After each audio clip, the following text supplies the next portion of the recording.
Nagarjuna Sagar hill కాలనీలో అత్యద్భుతమైన మహాకరుణ శాకాహార ర్యాలీ నిర్వహించుకుంటున్నాం. ఈ ర్యాలీ యొక్క లక్ష్యం మూగజీవుల పరిరక్షణ. జాతరల పేరు మీద ఆహారం కోసం నిర్దాక్షిణ్యంగా జీవుల్ని చంపుతూ ఉన్నాం మిత్రులారా. మరి ఇది తగదు. సభ్య సమాజంలో ఏ ప్రాణిని మనం చంపద్దు. అదే సభ్యత. ఒక సొసైటీ యొక్క నాగరికత మూగజీవుల పట్ల మనం ప్రవర్తించే విధానం బట్టి ఉంటుందని పెద్దలు చెప్పారు. కాబట్టి నాగరిక సమాజంలో, సభ్య సమాజంలో జీవహింస అన్నది లేదు. ప్రతి ఒక్కళ్ళు ప్రాణి ప్రేమించబడాలి. మనం ఎంత స్వేచ్ఛగా హాయిగా జీవిస్తున్నామో ప్రతి ప్రాణి అంతే హాయిగా జీవించాలి. ఇదే పిరమిడ్ స్పిరిచువల్ సొసైటీస్ లక్ష్యం. అహింసాయుధ భూమాత సాక్షాత్కారమైన లక్ష్యమన్న బ్రహ్మర్షి పితామహ పత్రిజీ మార్గదర్శకత్వంలో ప్రతి గ్రామంలో, పట్టణంలో అహింసాయుధ శాకాహార ర్యాలీలు చేస్తూ ఉన్నాయి పిఎస్ఎస్ఎం మూవ్మెంట్. మరి ప్రజలందరినీ చైతన్యపరుస్తూ ఉన్నారు. అందరూ శాకాహారులుగా మారుతున్నారు.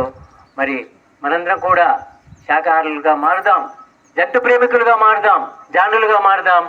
జిందాబాద్ జిందాబాద్, శాకాహారం జిందాబాద్. అందరూ జంతు ప్రేమికులుగా మారాలని ఈరోజు కృష్ణ సాయి పిరమిడ్ నాగార్జున సాగర్ హిల్ కాలనీలో సుబ్బారావు గారు, నాగశ్రీ మేడం వారి పిరమిడ్ హనుమంతుల నుంచి ర్యాలీ నిర్వహిస్తున్నాం మిత్రులారా.